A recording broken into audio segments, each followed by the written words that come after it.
E aí, pessoal, tudo bem? Meu nome é Fer Mendes. Estou aqui hoje trazendo esse vídeo, sobre o gabarito do livro didático Educação Formal e Não Formal, a primeira unidade, onde eu te convido a estudar um pouco comigo, a aprender um pouco mais sobre essa disciplina do curso de graduação de Pedagogia. Vamos lá? Atividades da unidade 1, seção 1.1. Leia a seguir os incisos do artigo 206 da Constituição Federal. Primeiro, liberdade de aprender, ensinar, pesquisar e divulgar o pensamento, a arte e o saber. Segundo, pluralismo de ideias e de concepções pedagógicas e coexistência de instituições públicas e privadas de ensino. Terceiro, gratuidade do ensino público em estabelecimentos oficiais. Quarto, não haverá obrigatoriedade na valorização dos profissionais da educação escolar, garantidos na forma da lei, planos de carreira e ingresso exclusivamente por concurso público de provas e títulos aos das redes públicas. 5. Gestão democrática do ensino público na forma da lei. 6. Não haverá obrigatoriedade na garantia de padrão de qualidade. Os incisos corretos do artigo 206 da Constituição Federal estão nas alternativas.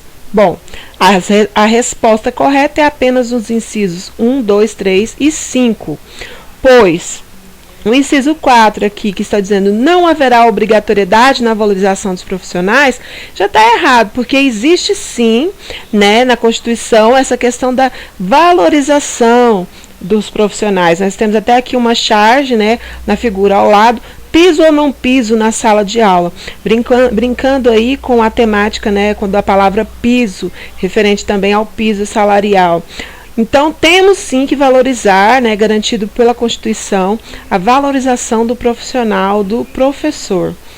E também está errado aí o sexto inciso, no caso, o sexto inciso do artigo 206 não diz que não haverá obrigatoriedade na garantia de padrão de qualidade.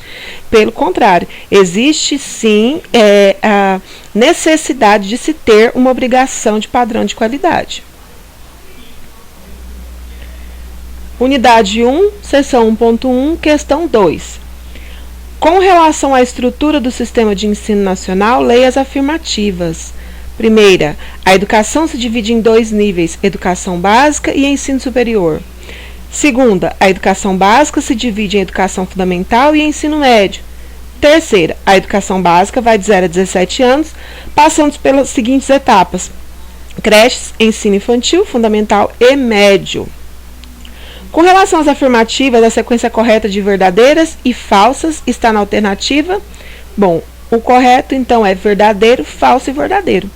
A primeira, onde diz que a educação se divide em dois níveis, como educação básica e ensino superior, está correta. A segunda, a educação básica se divide em educação fundamental e ensino médio, está errada. Por quê? Porque a educação ela se divide em educação de creches e ensino infantil, que é a chamada educação infantil, o ensino fundamental e o médio.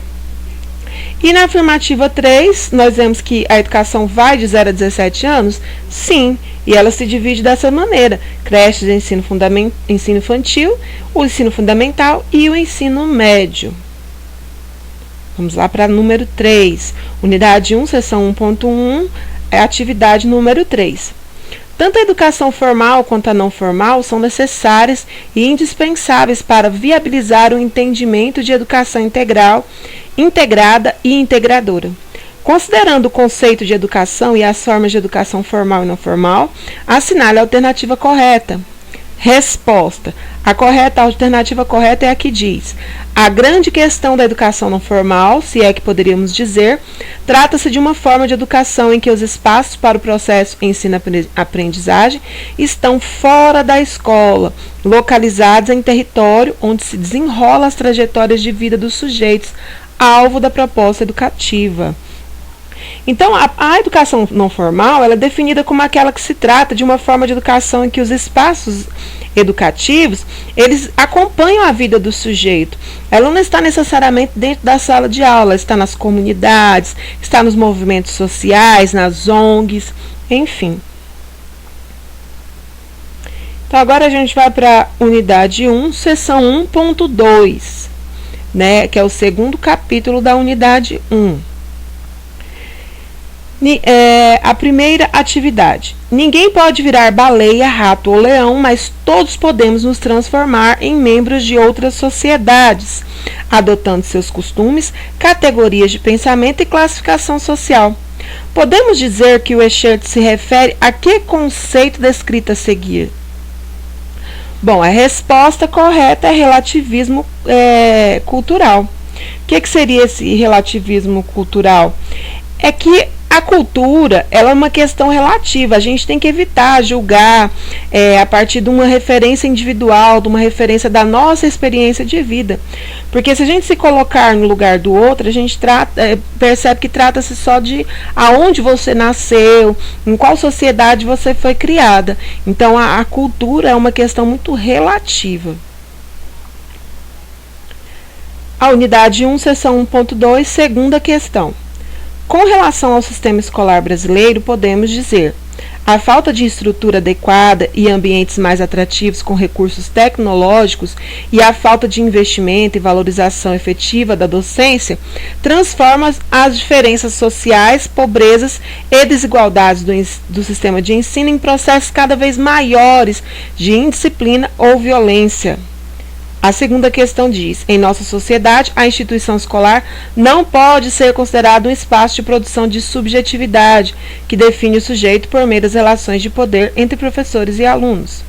E a terceira: tanto agentes governamentais quanto meios de comunicação em países com alto índice de desenvolvimento humano apontam a educação como nos aspectos que não têm impacto direto na melhoria de vida de um indivíduo, e em especial na vida no Brasil, que exige, entre outras coisas, a diminuição da corrupção.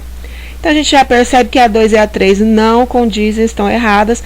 A resposta certa é apenas a número 1, que aqui na própria figura nós vemos, né, uma escola precarizada, com um ambiente que não é atrativo, não tem recursos, onde provavelmente as crianças sentem muito calor, sentem o clima ruim, não tem piso, as paredes não são nem ao menos rebocadas.